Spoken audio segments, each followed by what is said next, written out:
ॐ सहना भवतु सहनौ भुनक्तु सह वीर्यं करवावहै तेजस्विनावधीतमस्तु मा विद्विषावहै। ॐ शान्ति शान्ति शान्तिः।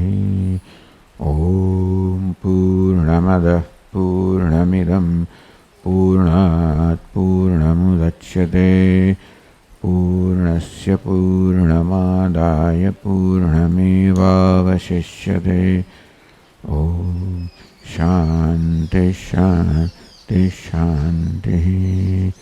श्रुतिस्मृतिपुराणानाम् आलयं करुणालयं नमामि भगवत्पादं शङ्करं लोकशङ्करं शङ्करं शङ्कराचार्यं केशवं बादरायणं सूत्रभाष्यकृतौ वन्दे भगवन्तौ पुनः पुनः। ईश्वरो गुरुरात्मेति मूर्तिभेदविभागिने व्योमवद्व्याप्तदेहाय दक्षिणामूर्तये नमः। सच्चिदानन्दमद्वैतम् सर्वाधिष्ठानमुत्तमम् नत्वाष्टावक्रसूक्तस्य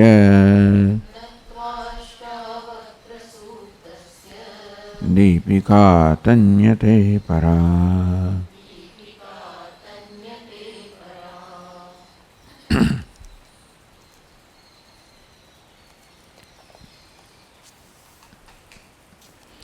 यत्र यत्र भवेत् तृष्णा संसारं वेद्धि तत्र वै प्रौढवैराग्यमाश्रित्य वीततृष्णः सुखी भव।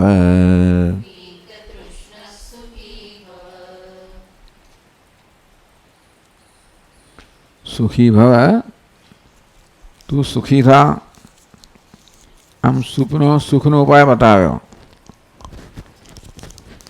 वीत तृष्ण सुखी भव, तृष्णा से मुक्त थईने तू सुखी था એટલે વીત તૃષ્ણ સુખી એમ કોને ભલે સુખી ભવ કયો વીત તૃષ્ણો ભવ તૃષ્ણાથી મુક્ત બન અને સુખી ભવ એ રીતે સુખી બન। એટલે કે દુઃખનું કારણ તૃષ્ણા છે। યત્ર યત્ર ભવે તૃષ્ણા સંસારમ વિધિ તત્ર વૈ। જ્યાં તૃષ્ણા છે ત્યાં સંસાર છે, ત્યાં દુઃખ છે। અંતેથી વીત તૃષ્ણ સુખી ભવતે, જે વીત તૃષ્ણ છે એ સુખી બને છે। તો વીત તૃષ્ણ કેમ બનવું? પ્રૌઢ વૈરાગ્યમાશ્રિત્ય, પ્રૌઢ વૈરાગ્યનો દૃઢ વૈરાગ્યનો વિવેકજન્ય વૈરાગ્યનો અને એ વિવેકજન્ય વૈરાગ્ય એવો દૃઢ હોય કે જેથી એ વિચલિત ના થઈ જાય।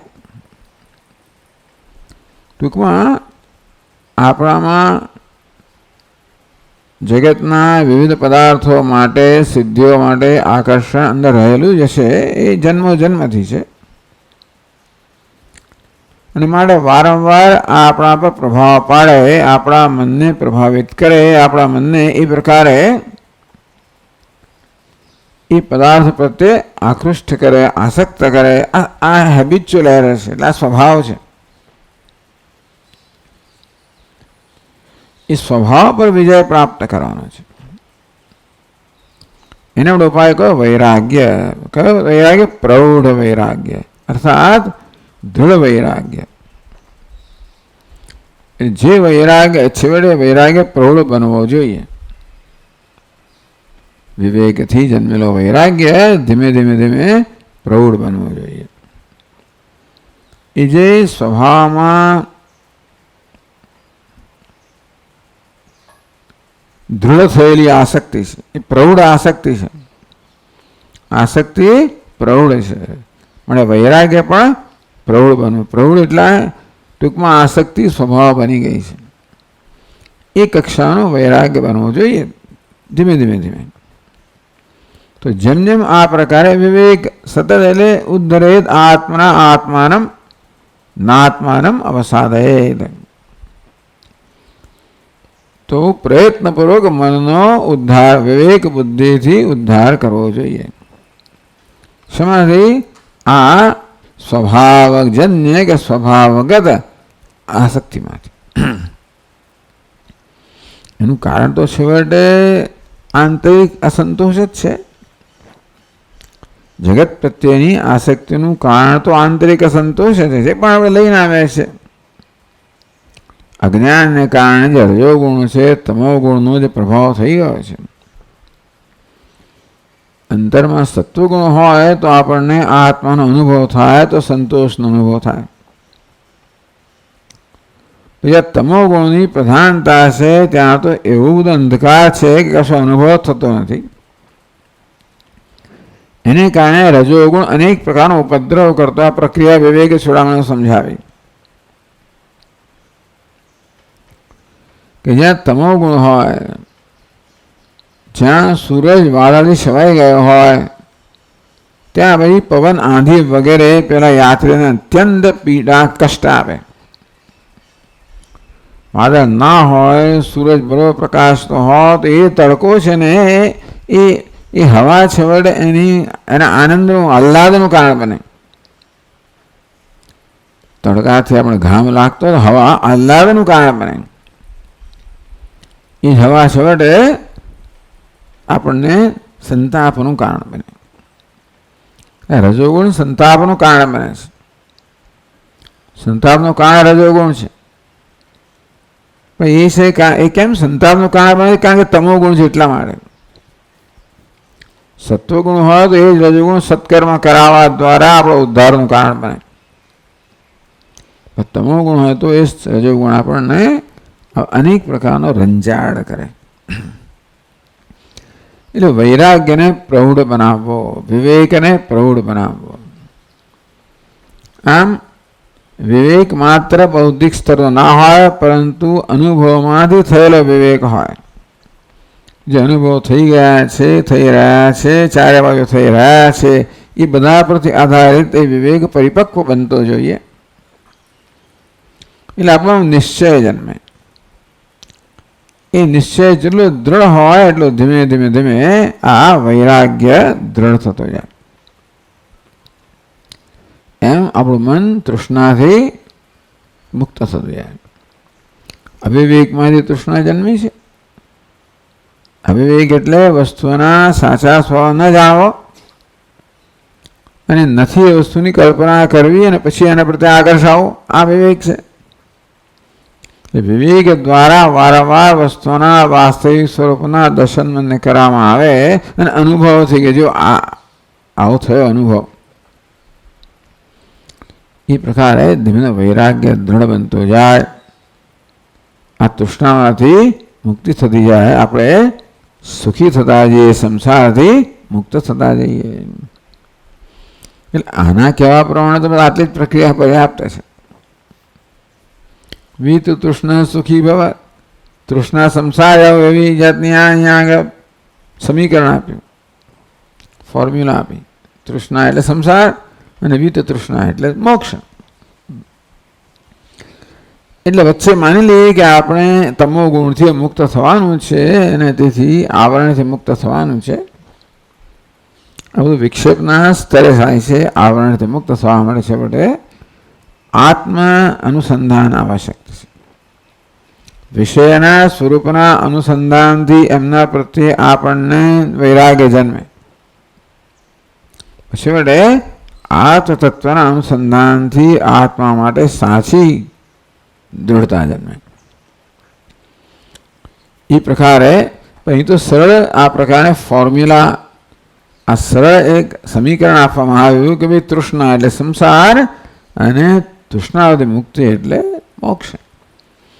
એમ કહેવાય કે આ મોક્ષ પણ એક ધીમે ધીમે આગળ વધતી પ્રક્રિયા છે. અને તૃષ્ણામાંથી જેમ જેમ મુક્તિ થતી જાય તેમ તેમ બંધનમાંથી મુક્ત થતી જાય. અને તૃષ્ણામાંથી અંતિમ મુક્તિ છે આત્મજ્ઞાનથી, અને તો બંધનથી પૂરેપૂરી મુક્તિ થાય. તો અમુમ એવાર્થમ ભંગ્યંતરેણા, આ જ વસ્તુ બીજી જરાક જુદી રીતે કહેવામાં આવે છે. ચોથા શ્લોકમાં કહે છે તૃષ્ણામાત્રાત્મકો બંધઃ તન્નાશો મોક્ષ ઉચ્યતે ભવાસં શક્તિમાત્રેણ પ્રાપ્તિ તુષ્ટિર્મુહુર્મુહુઃ.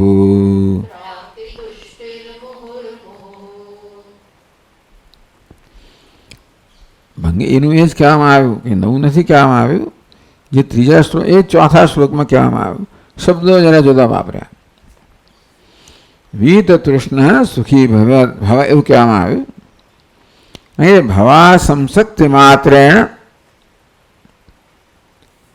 પ્રાપ્તિ તુષ્ટિ મુહુર્મુહુ પ્રાપ્તિ તુષ્ટિ એવું કહેવામાં આવ્યું. ભવ અસંશક્તિ માત્રેણ, જેને વીત તૃષ્ણ કહેવામાં આવ્યું એને જ અહીંયા બીજા શબ્દમાં ભવ અસંશક્તિ. અસંશક્તિ શક્તિમાંથી, સંગમાંથી, આસક્તિમાંથી, રાગદ્વેષમાંથી, તૃષ્ણામાંથી મુક્તિ. શેના માટે? ભવ માટે. હવે ભવનો અર્થ તો અહીં કહ્યું તે પ્રકારે ભવતી ઇતિ ભવઃ, જે ઉત્પન્ન થાય છે એનું નામ ભવ. ઉત્પન્ન થતી ચાલુ જ રહે છે એનું નામ ભવ. ભવ એટલે બનવું પણ થાય. ભૂનો અર્થ ઉત્પન્ન થવું થાય, હોવું થાય અને બનવું પણ થાય. ભવતી એટલે ઉત્પન્ન થવું, બનવું, પરિવર્તન પામવું એનો સ્વભાવ છે, એને ભવ કહેવાય. એટલે આ સંસારને ભવ કહેવામાં આવ્યો. સતત એમાં પરિવર્તન છે, સતત બનવાનું છે. જગતમાં તો છે, ચાલો એ તો ભલે ભલે, પણ આપણામાં ભવ છે. આપણામાં સતત આ પ્રકારે પરિવર્તન માટેની એક ઈચ્છા છે. કેમ છે? તુષ્ટિ નથી. તુષ્ટિ ન હોવાને કારણે આત્મતુષ્ટિ પ્રાપ્ત તુષ્ટિ એવું કહ્યું. એટલે આત્મ પ્રાપ્તિ જ તુષ્ટિ. આ પ્રાપ્તિનો અર્થ કરવામાં આવે આત્મ પ્રાપ્તિ જ તુષ્ટિ. એટલે જન્મેલી આત્માની પ્રાપ્તિમાંથી જન્મેલી તુષ્ટિ. તો આત્માની પ્રાપ્તિ તુષ્ટિ જન્મતી હોય તો આત્માને પ્રાપ્તિથી અસંતુષ્ટિ હોય.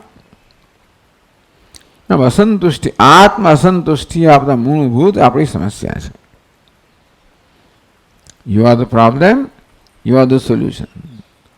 હું કેવી રીતે સમસ્યા છું? આત્મા અતુષ્ટિ ને કારણે હું પોતે સમસ્યા. એટલે અતુષ્ટ આત્મા સમસ્યા છે. જીવનની કઈ સમસ્યા છે? અતુષ્ટ આત્મા, અસંતુષ્ટ આત્મા, અથવા આત્મા પ્રત્યેને અતુષ્ટિ, આત્મા પ્રત્યેને અસંતુષ્ટિ. હું કોણ છું? અતુષ્ટ આત્મા છું, અસંતુષ્ટ આત્મા છું, ઊણો અધૂરો આત્મા છું. જેને કારણે મને મારા પ્રત્યે અસંતોષ છે અને તેથી અસ્વીકાર છે. મનુષ્યનો મૂળભૂત પ્રશ્ન છે પોતાનો જ અસ્વીકાર. એ તો દુનિયામાં બધે છે, દુઃખ તો બધે છે, મુખ્યત્વે મનુષ્યમાં. કે મારો અસ્વીકાર છે કારણ કે આત્મસભાનતાના કારણે. આપણે સેલ્ફ કોન્શિયસનેસ કહીએ છીએ, આત્મસભાનતા. આ પ્રકારની સભાનતા પણ સમજવા જેવું છે. સેલ્ફ કોન્શિયસનેસ તો જેટલા જીવન જીવો છે ને બધાને હોય છે. કોઈ જીવ સેલ્ફ કોન્શિયસનેસથી આત્મસભાનતાથી મુક્ત નથી, નહીં તો વસ્તુ જીવી જ ના શકે. આત્મસભાનતા ના હોય ને તો વસ્તુ ટકી જ ના શકે. પણ પ્રત્યેક જીવમાં આત્મસભાનતા છે. કયા પ્રકારની? કે કેમ મારું જીવન ટકાવી રાખવું. જે મૂળભૂત આવેગો મૂકવામાં જ આહાર, નિદ્રા, ભય, મૈથુનમ. આમ કેવી રીતે પોતાની ટકાવી રાખવી એમનામાં આહાર,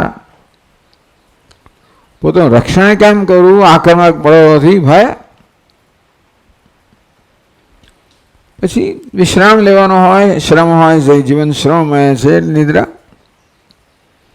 અને દરેકમાં ભગવાને કામ મૂકેલો છે.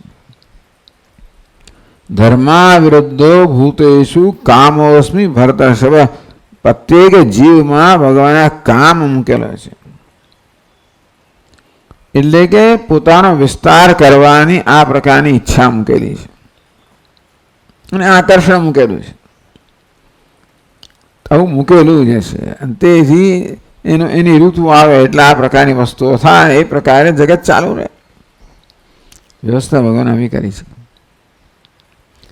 એ પ્રકારની આત્મસભાનતા જીવ માત્રમાં હોય. ભલે ને પછી એ યુનિસેલ્યુલર અમીબા હોય, બધા જીવતા વધતા જ હોય, બધા વધે જ છે. બધા કોઈ એમને એમ નથી રહેતું. મરે છે ને વધે છે ને, આપણે કોષો વધે છે, મરે છે ને વધે છે, ઉત્પન્ન થાય છે. જે હોય તે ઉત્પન્ન ક્યારે થાય? આ વસ્તુ હોય ત્યારે જ ને. પણ એ પ્રકારની સેલ્ફ કોન્શિયસનેસ, આત્મસભાનતા બધા જ જીવોમાં છે. એકલા મનુષ્યમાં જ નહીં. મનુષ્યમાં વધારાની આત્મસભાનતા છે આત્મા સંતોષ,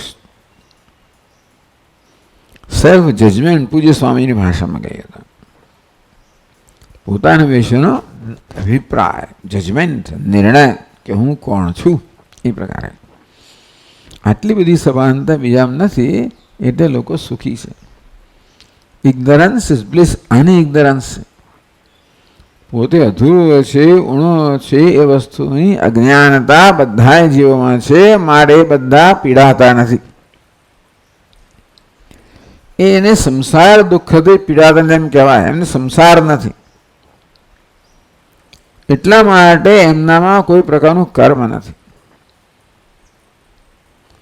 એટલે આ ભવમાંથી મુક્ત થવાનું કર્મ નથી. એટલે આહાર, નિદ્રા, ભય, મૈથુનમની પ્રેરાઈને કર્મ થાય. એ માટે કોઈ પ્રકારની કર્તૃત્વની જરૂર નથી. એ સ્વભાવથી જ થતું જાય. ક્યાંય કર્તૃત્વ નથી, જરૂર નથી. અહીં તો એવું ના ચાલે. દરેકનો એજન્ડા જુદો જુદો છે અને માટે દરેકનું કર્મ જુદું જુદું હોય. ચાલો, એટલે આ બધી અસંતુષ્ટિ એટલે પ્રાપ્ત તુષ્ટિ. શેની પ્રાપ્તિ? તો કહે છે કે આત્મ પ્રાપ્તિ. આત્મ પ્રાપ્તિ તુષ્ટિ. સમાસ થયો આત્મ પ્રાપ્તિ જહ તુષ્ટિ. આત્માની પ્રાપ્તિમાંથી જન્મેલી તુષ્ટિ. બસ આ વસ્તુ હવે આપણે જોઈએ છે. એનો આ રીતે કહેવામાં કહ્યું ને ભાઈ, વિત સુખી ભવ એવું કહ્યું ને આગળ. સુખી ક્યારે બને? આત્મસંતોષ, આત્મતુષ્ટિ જન્મે ત્યારે સુખ મળે. એક બહુ સરસ બી ફોર્મ્યુલા આપવામાં આવી કે આપણને સંતોષ ક્યારે જન્મે અથવા તો આ સુખ ક્યારે જન્મે? આપણને આપણા પોતાનાથી સંતોષ થાય ત્યારે. જે કશી વસ્તુ દુનિયામાં આત્મસંતોષ જન્માવી શકે. સંતોષનું મારું ધોરણ જુદું જુદું હોય. જોયેલા સમયે સંતોષનું ધોરણ જુદું હોય.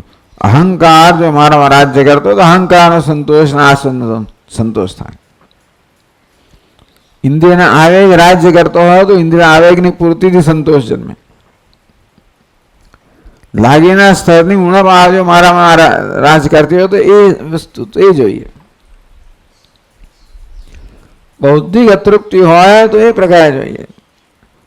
આમ આપણા વ્યક્તિત્વના ભિન્ન ભિન્ન સ્તરોમાં અતૃપ્તિ રહેલી જ છે. શરીરમાં કે જાતિમાં રહેલી છે. એટલે જાતીય એ જુદા પ્રકારની અતૃપ્તિ. ઇન્દ્રિયોની અતૃપ્તિ એટલે ઇન્દ્રિય ગણવામાં આવે છે, પણ છતાં આપણે એને જુદી કક્ષાની ગણવી જોઈએ. આ બધી ઇન્દ્રિયોની અતૃપ્તિ એક વસ્તુ છે. જાતીય તૃપ્તિ જરા જુદા પ્રકારની છે. પછી લાગણીની અતૃપ્તિ વળી જુદા પ્રકારની છે. પછી બૌદ્ધિક અતૃપ્તિ જુદા પ્રકારની છે. અહંકારની અતૃપ્તિ જુદા પ્રકારની છે. કઈ વસ્તુ સૂક્ષ્મ છે અને પછી જે વસ્તુ જે હોય ત્યારે ત્યારે આપણને પ્રભાવિત કરીને આપણી પાસેથી એ અતૃપ્તિમાંથી મુક્ત થવા માટે કર્મ કરવાની ફરજ પાડવામાં આવે. એટલે આત્મતૃપ્તિ. સુખ એટલે શું? આત્મતૃપ્તિ. જે સ્તરને અતૃપ્તિ હોય એ અતૃપ્તિને કારણે એ પ્રકારનો સંતાપ જન્મે હોય. જુદા જુદા પ્રકારનો સંતાપ જન્મે. જાતીય સંતાપ એક હોય, ઇન્દ્રિય સંતાપ બીજો હોય. પેલી ઝંખના હોય ને, રસનામાં ઝંખના હોય, કશુંક મોંમાં મૂકવાની, આંખોમાં ઝંખના હોય, કશુંક જોવાની, વગેરે વગેરે. છોડે મનમાં જ હોય પણ છતાં ઇન્દ્રિયો દ્વારા સ્તરે વ્યક્ત થાય. બધું છેવડે વ્યક્ત મનમાં થાય. પણ એટલે અહંકાર વગેરે વગેરે. ટૂંકમાં આમ આત્મતૃપ્તિ. દરેક વસ્તુનો ઉકેલ કયો છે? આત્મતૃપ્તિ. અત્યારે આત્મતૃપ્તિ પામવા માટે આપણે આ બધી વસ્તુનો આધાર છે. એટલે ભવ સંશક્તિ. ભવ કહો, દુનિયા કહો, એના માટે સંશક્તિ આસક્તિ કેમ છે? કારણ કે એ મને તૃપ્તિ આપનારી છે, આત્મતૃપ્તિ આપનારી છે.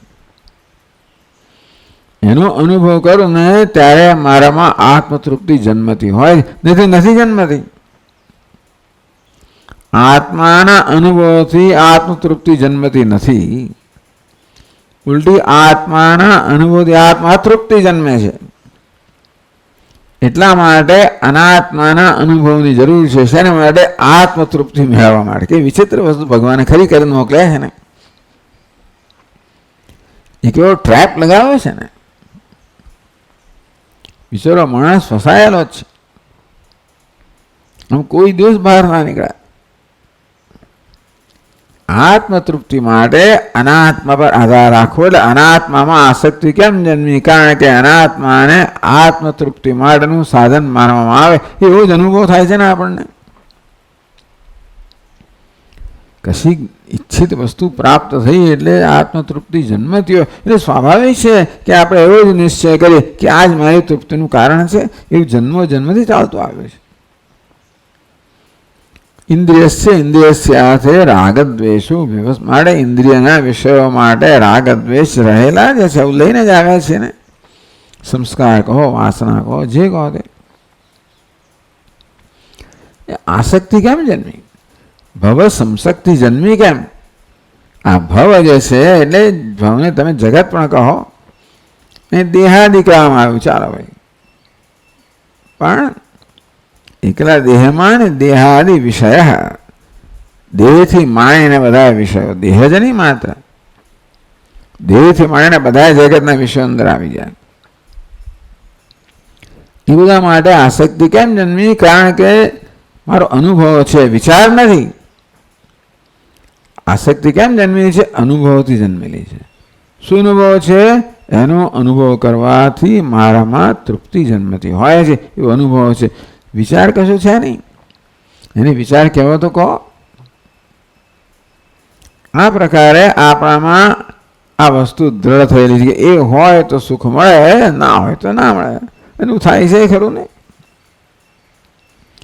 ઈચ્છિત પદાર્થ હોતો નથી તો આપણામાં અસ્વસ્થતા હોય, અશાંતિ હોય, અને મળે ત્યારે આમ સ્વસ્થતા થાય.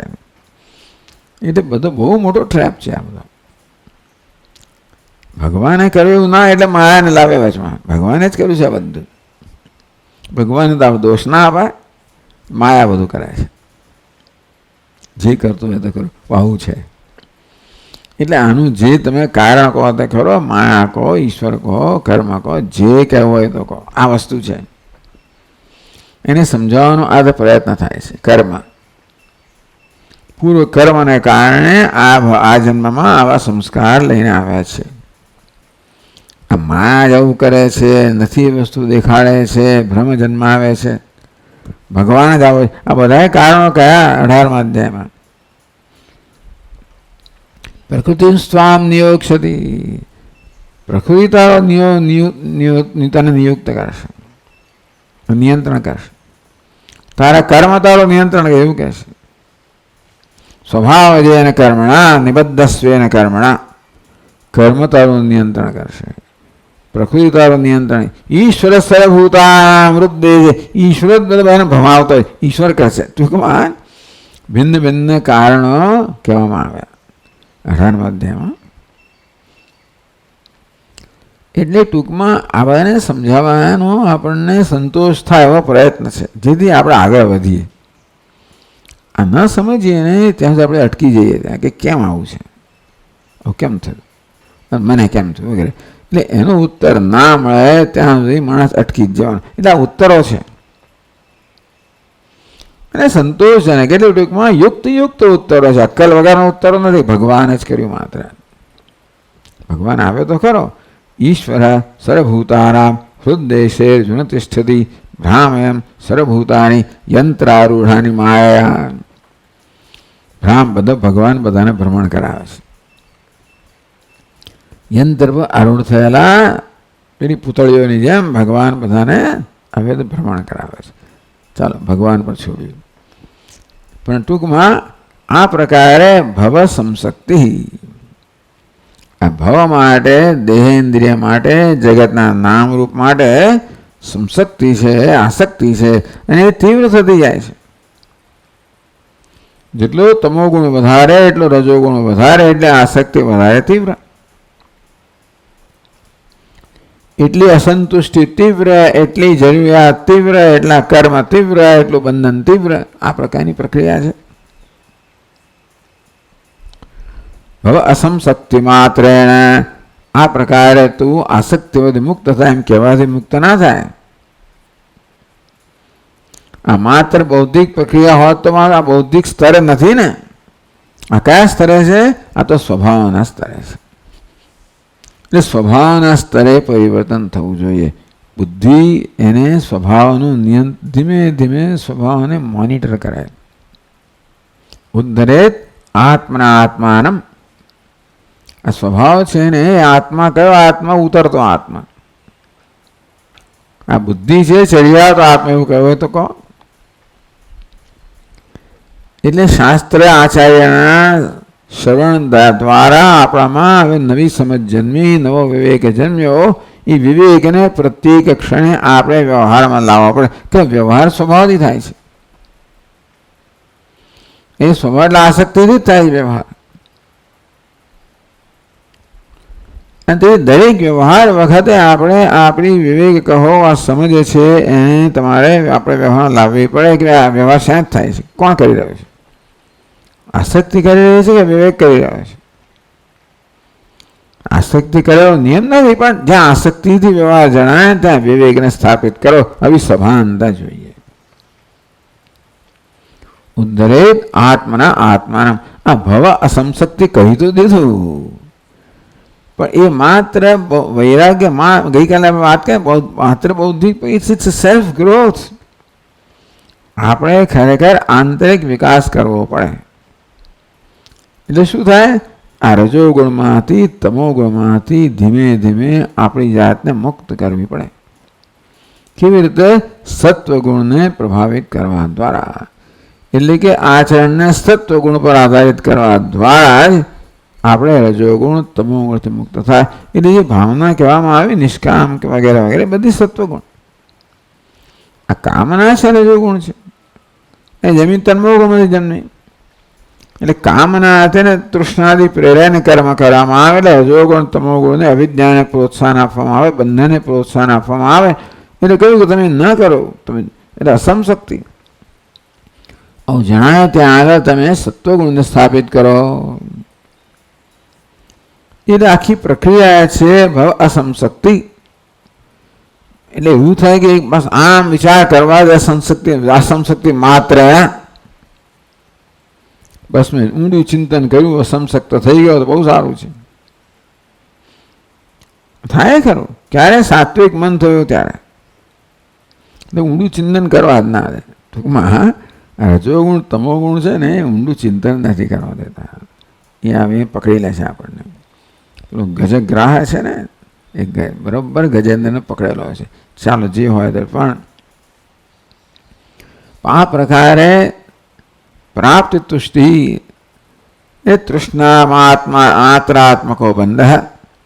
આ તૃષ્ણા તો ઉપજે છે, તૃષ્ણા ઉપજે છે, કાર્ય છે, એનું એક કારણ છે. એ કારણ દૂર થાય તો તૃષ્ણા રવિ કાર્ય દૂર થાય. એ જે તૃષ્ણા કેવી દૂર થાય? તૃષ્ણા કેમ જન્મી? આત્મ અસંતુષ્ટિમાંથી. આપણા પૂજ્ય સ્વામીજીની દ્રષ્ટિ છે, એમની આ સૂઝ છે બધી.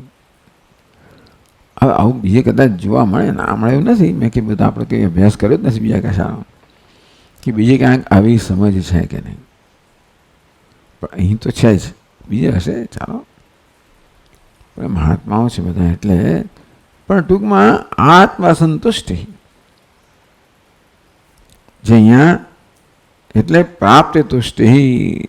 શેની પ્રાપ્તિ કરવાની છે? વિષયની પ્રાપ્તિ. આમ પ્રાપ્તિથી જ તુષ્ટિ જન્મતી હોય છે.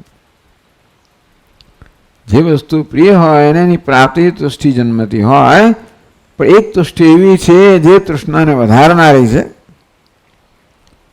અગ્નિમાં ઘી હોમવા સમાન છે. કઈ તુષ્ટિ? જે વિષયોમાંથી મળેલી છે તે. આસક્તિને પૂરી કરવાથી મળેલી તુષ્ટિ છે એ તો અગ્નિમાં ઘી હોમવા સમાન છે. પણ આંતરિક તુષ્ટિ જે પ્રાપ્ત થાય એટલે આત્માના અનુભવથી મળેલી તુષ્ટિ છે એ પેલા અગ્નિને શાંત કરનારી છે. આત્મા અનુભવ કેમ કરાવો? પ્રયત્નપૂર્વક સત્વને સત્વમાં હોય તો આત્માનો અનુભવ થાય, રજોગુણ હોય તો જગતનો અનુભવ થાય.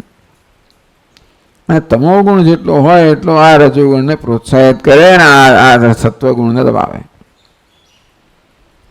તમોગુણ એટલે આપણે શું કરવાનું છે? વિવેકપૂર્વક જાણે કે સત્વ, fake it till you make it. સત્વગુણ જન્મેલી ભાવનાને આપણે પ્રયત્નપૂર્વક આપણા વ્યવહારમાં લાવીએ. અને એ રીતે ધીમે ધીમે રજોગુણથી એ દ્વારા તમોગુણથી મુક્ત થતા થતા આત્માની તુષ્ટિ પ્રાપ્ત થવા માટે આપણે જાતે વાતાવરણ રચવું પડે. એનું યોગ. આ કર્મયોગ એટલે કર્મને એનું નિમિત્ત બનાવવું. પ્રત્યેક કર્મને આ પ્રકારે યોગ કહો, આ પ્રકારની ભાવના, સાત્વિક ભાવના, નિષ્કામ કર્મ કહો, જે કંઈ કહો, બધા મૂલ્યો. અમાનિત્વમ, અદંભિત્વમ, અહિંસા, શાંતિ, આ પ્રત્યેક મૂલ્ય સાત્વિક ભાવના જ છે, સાત્વિક વસ્તુ છે. હું આત્માનો સ્વભાવ છે. જેટલા અંશે મૂલ્યનું અનુસરણ કરવામાં આવે એટલા અંશે આત્માનું અનુસરણ થતું હોય. ત્યાં રજોગુણ તમોગુણ વચ્ચે પથરા નાખે. અંદર આપણને મુશ્કેલી કોણ કરે છે? આ મૂલ્યોના પાલનમાં આ જ અંદરના પેલા દુષ્ટો બધા અસુરો તરત આક્રમણ કરે, તરત દૂષિત કરવાનો પ્રયત્ન કરે. આપણે કહીએ કે ચાલ હે માન, તું બરોબર તું આ ઉદ્ગીતનું ગાન કર. ઇન્દ્રિયો તો કે મનને જ ગાન કરવાનું છે. તું હવે આ પ્રકારે કર્મ કર, તું આ ભાવના જાળવ, તું થોડો હવે ભોગ આપ. તરત પેલો નીકળે અંદરથી, હું શાનો ભોગ આપું? કગાટ થાય શરૂ. ના આપવા દે. એમ કરીને આપણને આ સત્વગુણના પ્રભાવથી રોકવાનો પેલા અસુરો પ્રયત્ન કરવાના જ. અને કોઈક ને કોઈક બહાનું કાઢીને સત્કર્મ ના કરવા દે. ચાલો ટૂંકમાં એટલે આ લડત છે આખી. આ લડતમાંથી ધીમે ધીમે ધીમે આપણે વિજય પ્રાપ્ત કરવાનો છે. એટલે તૃષ્ણામાં આત્માત્મકો બંધ વાત બરાબર છે. તૃષ્ણામાં એટલે બંધની સૌથી ભૌતિક કે વ્યાવહારિક અભિવ્યક્તિ તૃષ્ણા છે. તૃષ્ણા ગયા પછી પણ બીજી વસ્તુ જવી પડે. તૃષ્ણા એ તો કાર્ય છે એટલે એનું કારણ છે, જવું પડે. પણ એટલે આપણે શરૂ ક્યાંથી કરીએ? જ્યાં આપણને બંધનો અનુભવ છે એ સ્તરથી શરૂ કરીએ. આ તૃષ્ણા મનમાં પેદા થઈ એટલા બંધનો અનુભવ છે એટલે ત્યાંથી આપણે શરૂ કરીએ રિપેર કામ, ટૂંકમાં મરમ્મત શરૂ કરીએ. તૃષ્ણા એક ઘા છે, એને રૂઝવવાનો પ્રયત્ન કરીએ. આ બધા અંદરના ઘા જ છે. ભૂતકાળમાં કર્મોને કારણે, હર્ટને કારણે, ગિલ્ટને કારણે, ફલાણાને કારણે બહુ બધું જન્મેલા છે, ઘવાયેલા છીએ આપણે. તો એ બધી મરમ્મત કરવાની ધીમે ધીમે ધીમે આપણી જાતે જ. ઉદ્ધરેત આત્મના આત્માના, તું તારી જાતની મરમ્મત કર ભાઈ. એમ કહેતા કહેતા એટલે તૃષ્ણામાં સ્વરૂપ એવો બંધ, કર્મ વાસના દ્વારા બંધ હેતુત્વાત. કર્મ વાસના કોને કહેવાય? કર્મ કરવાનો સ્વભાવ. શાંત બેસાય નહીં. નહીં કશી ક્ષણ આપી જાત ઉત્તિષ્ઠત્ય કર્મકૃત. માણસ ક્ષણભર માટે પણ શાંત બેસી શકે નહીં. કાર્યતે ह्यवशः કર્મ સર્વ પ્રકૃતિ ગુણૈ. પ્રકૃતિમાં જન્મેલા ગુણો કહો, રાગદ્વેષ કહો, વાસણ જે હોય સંસ્કાર, એ માણસ પાસે પરવશતાથી કર્મ કરાવે છે. એટલે એને વાસણા, જ્યાં આપણે પરવશ છીએ ત્યાં વાસણા કહેવાય. જેમ આવો સ્વભાવ પ્રબળ હોય એમ પરવશતા પ્રબળ હોય. કર્મ વાસના, કર્મ કરવાની વાસના, કર્મ કરવાનું દબાણ કોણ કરે છે અંદરથી? પ્રકૃતિ જય ગુણ, પ્રકૃતિમાં જન્મેલા ગુણો. સત્વ રજસ્તમાં સત્વ નહીં. સત્વ પણ કર્મનું દબાણ કરે, અમુક પ્રકારના કર્મો કરે. ના નહીં, મુખ્યત્વે રજોગુણ છે એને એ કર્મનું દબાણ કરનારો છે. તમો ગુણ તો દેખાય, તમો ગુણ તો પાછળ રહીને કરનારો છે. તમો ગુણ પર કહે ભગવાન કહે છે નિદ્રા આલસ્ય પ્રમાદ. આ નિદ્રા આલસ્ય પ્રમાદ, તમો ગુણ દબાણ કરે ત્યારે નિદ્રા આલસ્ય પ્રમાદ જન્મે. રજોગુણ દબાણ કરે ત્યારે ભોગ માટે વૃત્તિઓ જન્મે. એટલે કર્મ વાસના, કર્મ વાસના દ્વારા બંધ હેતુત્વાદ. એટલે તૃષ્ણાને અહીંયા બંધ કહેવામાં આવ્યો. કેમ? તૃષ્ણા કર્મની વાસના જન્માવે છે. તૃષ્ણા જન્મે એટલે અંદરથી એક દબાણ જન્મે, પ્રેશર જન્મે. અને આપણને કોઈ નિવૃત્તે એ તૃષ્ણા પોતાની જાતને સંતુષ્ટ કરવા માટે દબાણ કરે. એનું નામ એટલે એમાંથી કર્મ જન્મે. એ દબાણને વાસના કહો. એટલે એ રીતે તૃષ્ણામાં એવી કર્મની વાસના રહેલી છે, કર્મ કરાવે. કર્મ કરાવે એટલે નુકસાન થઈ ગયું. હજી જ્યાં સુધી કર્મ ના તો નુકસાનને આપણે નુકસાન તો થાય જ, પણ કર્મ ન થાય ત્યાં સુધી નુકસાન છે ને એ એનું થોડું મેનેજમેન્ટ થાય. એને આપણે થોડીક મર્યાદામાં રાખી શકીએ.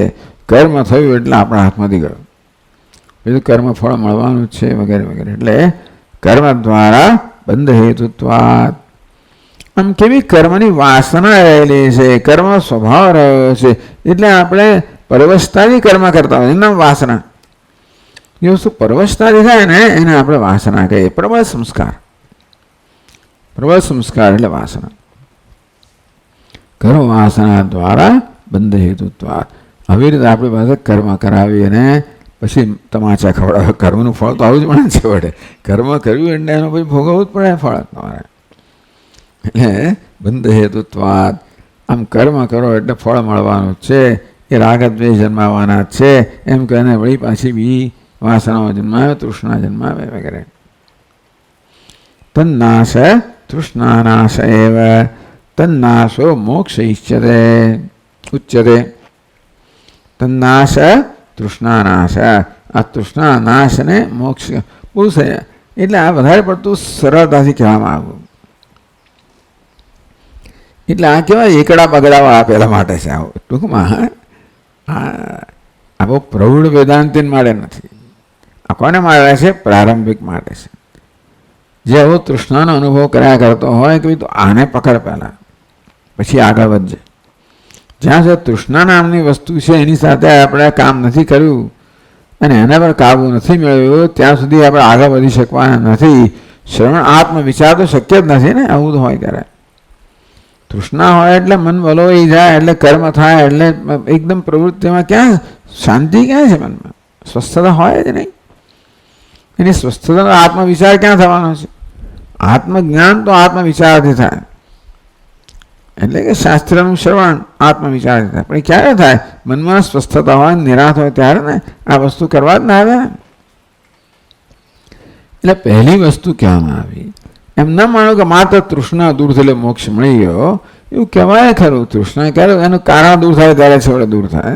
એમ કહેને છેવટે અજ્ઞાન દૂર થાય ત્યારે તૃષ્ણા છેવટે દૂર થાય. સૂક્ષ્મ તૃષ્ણા રહી હોય એ છેવટે આવરણથી દૂર થાય. ભવ અસંશક્તિ માત્રેણ. ચલો, તૃષ્ણા નાશ કહો કે ભવ અસંશક્તિ કહો, એક જ વસ્તુ થઈ.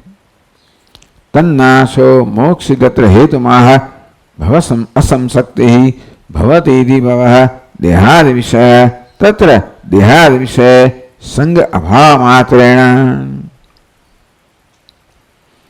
દેહથી માંડીને જગતના બધા વિષયો આવી જાય. મેં કહ્યું પ્રમાણે આ લોકો આટલું જ કહેવામાં આવે છે, પણ બધા બહુ વિષયો છે. દેહનો વિષય છે, પાછો ઇન્દ્રિયનો વિષય તો છે, લાગણીનો વિષય છે, બુદ્ધિનો વિષય છે, અહંકારનો વિષય છે. એ આવા બધા વિષયો નથી. માત્ર શબ્દ સ્પર્શ રૂપ રસગંધ વિષયો નથી, ઇન્દ્રિય વિષયો છે. આ દેહ ખરો, આ દેહની વાસનાઓ છે, એ પણ વિષય ખરા. એ સિવાય નથી હોતા રે બુદ્ધિના વિષયો. લોકો આખી દુનિયામાં ક્યાં ને ક્યાંય ફરતા હોય, અહીં ગયા ત્યાં ગયા ને પેલું ગયા ને આ જોયું ને પેલું જોયું ને આ બધું પણ એક વાસના જ છે. દર વર્ષે ટ્રીપ લગાવવાની છે. મેં લોકોને જોયા દર વર્ષે ટ્રીપ લગાવે, પ્લાન કરે બરાબર. આ વર્ષે અહીં જવું છે, મીચો પાછો ક્યાંના કયા સ્થળો શોધી કાઢ્યા બધા. આ કઈ પેલી કઈ જગ્યા આવ્યું, સાઉથ અમેરિકાના કયા દેશમાં આવ્યો, કયો માઉન્ટેન છે ને બધું. બધી બહુ સરસ વસ્તુઓ છે દુનિયામાં, ના નથી. પણ જેટલું બધું તમે જાણો એટલી વસ્તુની ખબર પડે એટલે પછી અંદરની પેલી અંદર વસ્તુ રહેલી ને વાસના, એ તમને આ જોવા જેવું છે, આ જવું છે, આપણે આ જોવા જેવું છે, સારું છે, જોવું છે, જોવું જ હશે, જવું છે, એમ કરતા કરતા બધી કર્મ થાય એમાંથી. સારું, ત્યાં જઈને આનંદ આવે તો સારું છે. આપણે બીજા વર્ષે પછી બીજી ટ્રાય, એટલે એવું નહીં કે પાછું બીજા વર્ષે પછી બીજી ટ્રીપ લગાવવાની તો ખરી છે. એટલે આ જુદા આ વિષય વાસના નથી. કુદરતી સૌંદર્ય જોવાનું એટલે એ ઉત્કૃષ્ટ પ્રકારની વસ્તુ છે, ના નથી. આ તદ્દન પેલા અત્યંત ભોગ છે, જે જાતીય ભોગ કરતા આ બધા વિષયના ભોગ કરતા આ બધા સૂક્ષ્મ છે, ના નથી. તમને સંગીત વગેરેનો આનંદ હોય એ બધો સૂક્ષ્મ આનંદ છે, એને સાત્વિક આનંદ પણ કહેવાય આપણાથી. પણ જુદા જુદા પ્રકારના સ્તરની આ પ્રકારની આપણી વાસનાઓ હોય છે. ધીમે ધીમે બધામાંથી મુક્ત થવાનું તો છે જ.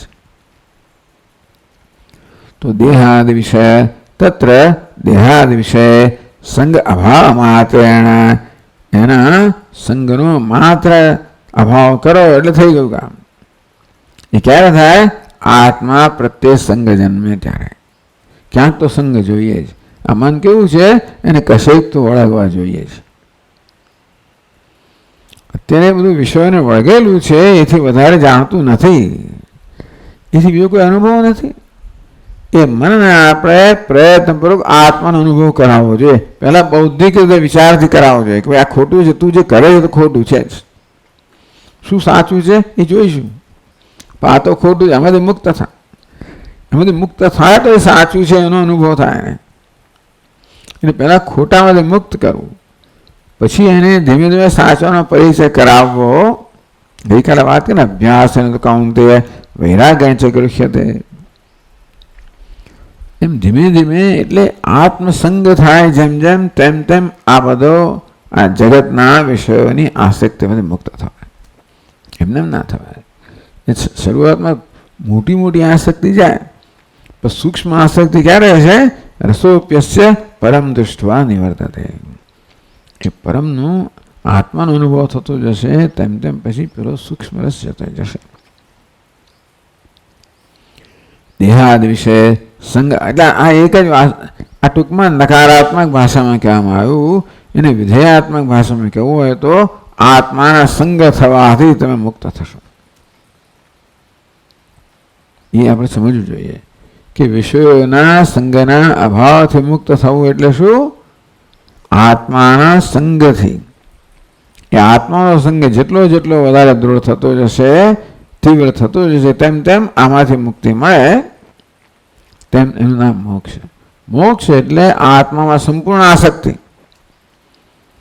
એટલે જગતમાંથી સંપૂર્ણ અનાસક્તિ એટલે શું છે? આત્મા સંપૂર્ણ આસક્તિ. તો ભાઈ આપણે એક જ બાજુ કહેવામાં આવે છે ને, સતત આપણને આ શત્રુ પ્રત્યે દ્રષ્ટિ કરવાનું કહેવામાં આવે છે, વાત બરાબર છે. પેલો મિત્ર છે ને એના પ્રત્યે દ્રષ્ટિ કરવી પડે ને, કારણ કે છેવટે મિત્રનો આપણે સહારો લઈશું તો આમાંથી રક્ષણ થશે ને.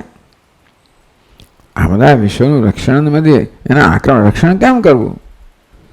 આત્માના આશય લેવાથી. એટલે એમાં વચ્ચે ભક્તિ આવે, ઈશ્વરનો આશય લેવાથી. આત્મા અત્યંત સૂક્ષ્મ છે, માટે એનો આશય લેવો અત્યારે અઘરો છે. તો ઈશ્વર પ્રમાણમાં અભિવ્યક્ત છે,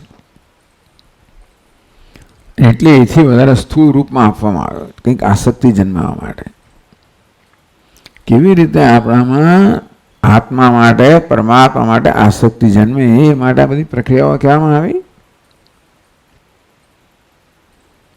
એટલે શ્રવણ કીર્તન વગેરે છે આસક્તિ જન્માવા માટે છે. અને ભક્તિ કેમ કહેવામાં આવી? ભક્તિ એટલે આત્મા કે ઈશ્વર પ્રત્યે આસક્તિ એ સગુણ બ્રહ્મ માટે છે. ચાલો પછી એ દ્વારા નિર્વિશેષ આત્મા કે વસ્તુ એક જ છે ને, એટલે લોકોને એમ કે ભાઈ સગુણમાં પડીને ક્યાં જવાના છે, એ સિવાય બીજો કોઈ હોય કે સગુણ એ કોણ છે? એ જ છે ને. એટલે એ સમજે, તું ના સમજે, એ તો સમજે છે કે નહીં સમજતો હોય. એટલે આ બધી ખોટી ચર્ચા આપણે વાત કરીએ આ બધી, કે આ બધી ચર્ચાઓનો કોઈ જરૂર નથી. આપણને જે વખતે જે વસ્તુનું મન થાય એ કરવું, એ સાત્વિક હોવું જોઈએ, એટલું ખરું. જે વખતે જે વસ્તુનું મન થાય એટલે જપ કરો તો એ કરો, પૂજા કરો તો એ કરો, પાઠ કરો તો એ કરો, ચેન્ટ કરો તો એ કરો, જે કરો શ્રવણ મનન સ્મરણ, શ્રવણમ કીર્તનમ સ્મરણમ આત્મનિવેદન પૂજા અર્ચના, જે તમને ગમે એ કરો. એ વિષયમાંથી મુક્ત કરનારો છે, અને તેવી રીતે આપણને ઈશ્વરનો ને આત્માનો અનુભવ, ચૈતન્યનો અનુભવ કરનાર. આ જળમાંથી મુક્ત ચૈતન્ય જોઈએ એ પછીના શ્લોકમાં કહે છે. આપણને ચૈતન્યના સાથેના અનુભવની જરૂર છે. એ માટે આ જળના અનુભવમાંથી ધીમે ધીમે મુક્ત થવાની જરૂર છે. દેહાદિ તત્ર સંગ અભાવ માત્રેણ મુહુર્મુહુ, આ મુહુર્મુહુ આને જોડ્યું છે. બાકી મુહુર્મુહુ ખરેખર અસમશક્તિ માત્રેણ, વારંવાર અસમશક્તિનો અભ્યાસ કરવો જોઈએ, બંને જોઈએ. ટૂંકમાં દોષ દૃષ્ટ્યા મુહુર્મુહુ, આપણે તો મુહુર્મુહુ શબ્દ ત્યાં જોયો છે. પછી શું કહ્યું? હા, એ તો થયું જ. ભાઈ ભજે ગોવિંદમમાં કહ્યું ને, ત્રીજા શ્લોકમાં કહ્યું. ચાલો ટૂંકમાં નારીસ્તનભર નાવેદેશમ દૃષ્ટ્વા માગા મોહાવેશમ એતન માંસ વસાદ વિકારમ મનસી વિચિંત વારંવારમ. એટલે બંને રીતે મુહુર્મુહુ બંને જગ્યાએ જઈ શકે. આત્મતુષ્યનો મુહુર્મુહુ વારંવાર તમે એની પણ અભ્યાસ કરો, અને પહેલા વારંવાર અનાસક્તિનો અભ્યાસ કરો. આ વિષય પ્રત્યે દોષ છે એનો વારંવાર અભ્યાસ કરો, અને આત્મા અગુણ છે એનો વારંવાર અભ્યાસ કરો. ચાલો મુહુર્મુહુ, એ મુહુર્મુહુ તો અભ્યાસનો જ દ્યોતક છે, અને મુહુર્મુહુ તુષ્ટિ સાથે જોડવામાં આવ્યું. ચાલો, પણ મુહુર્મુહુ તો અભ્યાસનો દ્યોતક છે. એટલે અસમશક્તિ એનો વારંવાર અભ્યાસ કરવાનો. ભવ અસમશક્તિ, તો કારણ કે આસક્તિ દ્રઢ થઈ છે, મારે અનાસક્તિનો અભ્યાસ કરવો પડે. એમ કરવાથી ધીમે ધીમે આત્માની આસક્તિ એનો પણ અભ્યાસ કરવાનો. જગત પ્રત્યે અનાસક્તિનો અભ્યાસ એ પેલો વિવેક વૈરાગ્ય, આ આત્મા પર આસક્તનો અભ્યાસ એ ધ્યાન દ્વારા, એટલે શ્રવણ, કીર્તન, સ્મરણ વગેરે દ્વારા એ પણ જોઈએ. એકલું આ શુષ્ક વસ્તુ ના ચાલે. ટૂંકમાં એમાં આ આત્મા પણ આવવો જોઈએ, ઈશ્વર એટલે એ પણ આવો રસ આવવો જોઈએ ને. આ રસમાંથી ક્યારે મુક્ત થઈએ? પેલો રસ આપણે કેળવીએ ત્યારે. આત્મરસ, રામરસ શું છે? રામરસ ચાક વિષય, કામરસ ત્યાગ અને રામરસ ચાક વગેરે વગેરે. ટૂંકમાં એટલે મુહુર્મુહુ વારંવારમ પ્રાપ્તિ તુષ્ટિ. એ પછી પ્રાપ્તિ તુષ્ટિ ચાલો, એટલે આત્મ પ્રાપ્તિ જાય. એટલે હવે આનું અર્થઘટન કરવું પણ જરા અઘરું છે ટૂંકમાં. પણ ચાલો હમણાં કર્યું છે આત્મ પ્રાપ્તિ જાય તુષ્ટિ, પ્રાપ્તિ જાય તુષ્ટિ એવું કર્યું. પછી પ્રાપ્તિમાંથી જન્મનારી તુષ્ટિ એવું થયું. કયું? કોની પ્રાપ્તિ? આત્મ પ્રાપ્તિ જાય તુષ્ટિ, આત્માની પ્રાપ્તિમાંથી જન્મનારી તુષ્ટિ. એટલે આ પ્રકારનું સમીકરણ થયું. ભવ અસંશક્તિ આત્મ પ્રાપ્તિ, આત્મ પ્રાપ્તિ તુષ્ટિ. જેમ જેમ ભવમાંથી અનાસક્તિ જન્મે તેમ તેમ પછી આત્માની પ્રાપ્તિની તુષ્ટિ જન્મે. મુહુર્મુહુ વારંવારનો અભ્યાસ કરવાનો છે, જેથી પેલી આસક્તિમાંથી મુક્ત થતા જઈએ અને આમાં આસક્ત થતા જઈએ. આ પ્રક્રિયા. એટલે આ વસ્તુની જેટલી જોઈએ એટલો ભાર આપવામાં આવ્યો નથી એવું મારું નિરીક્ષણ છે આ બધામાં. કે હંમેશા વિષયની અનાસક્તિ પ્રત્યે, તૃષ્ણા પ્રત્યે ધ્યાન. આખી દુનિયામાં ત્યાં જુઓ, ત્યાં બૌદ્ધ લોકોને જુઓ, જૈન લોકોને જુઓ, એટલે વિષયની નિંદા એ બધી વસ્તુ માટે જ સતત એના પર જ ભાર દેવામાં આવે છે. પછી શું? એ નિંદા કરીને માણસ ક્યાંયનો ના રહે છે. પાછો એ તો સ્વામી હવે એ તો જોતો નથી, ટીવી તો ટીવી સ્વામી યાદ આવે એટલે ટીવી ના જો તો કરું શું પછી? એટલે બીજું કંઈક તમારે કહેવું જોઈએ ને, એટલા માટેનું સાધન જોઈએ. એટલે શ્રવણ, કીર્તન, સ્મરણ બહુ મોટી વસ્તુ છે. ભલે આત્માનું શ્રવણ કરી શકતા અને તમે એમાં આસક્ત, ટૂંકમાં શ્રવણ, કીર્તન, સ્મરણ, અર્ચના વગેરે બધા છે આસક્તિ જન્મવા માટે છે. એ સગુણ બ્રહ્મ આસક્તિ જન્મવા માટે છે. તો આત્મામાં આસક્તિ જન્મવા માટે શ્રવણ, કીર્તન જે કહો તે. એટલે આસક્તિ જન્માવવી પડે, એના માટે અનુકૂળ કર્મ કરવું પડે. તો આમાં અનાસક્તિ તો વિવેકથી થાય. એટલા માટે ભગવાને જરા સહેલી વાત કહી કે કર્મમાં જ તું આ પ્રકારે અનાસક્તિનો અભ્યાસ કર. પ્રત્યેક કર્મને અનાસક્તિ માટેનું તું નિમિત્ત બનાવ. મુહુર્મુહુ અતઃ તૃષ્ણા અપગમે મોક્ષ ઇત્યર્થ. આમ જેમ જેમ તૃષ્ણામાંથી મુક્ત થઈએ તેમ તેમ પરતંત્રતામાંથી મુક્ત થઈએ, બંધનમાંથી મુક્ત થઈએ, આંતરિક પરવશતામાંથી મુક્ત થઈએ. તૃષ્ણા પરવશ બનાવે ને. પ્રાપ્તિશ તુષ્ટિ પાઠ હે. પ્રાપ્તિ એ બધે સારો પાઠ. પ્રાપ્તિશ તુષ્ટિર મુહુર્મુહુ. પ્રાપ્તિ તુષ્ટિ મુહુર્મુહુ એવો પાઠ હોય તો પ્રાપ્તિ સ્યાત તૃપ્તિ, પ્રાપ્તિ સ્યાત તૃપ્તિશ્ચ સ્યાત. ટૂંકમાં આત્માની પ્રાપ્તિ પણ થાય અને આત્મામાં જન્મથી તૃપ્તિ પણ થાય. એ રીતે ગણવાનું. તો પછી આવો સમાસ ના કરવો પડે. પ્રાપ્તિ તુષ્ટિ, પ્રાપ્તિશ તુષ્ટિ.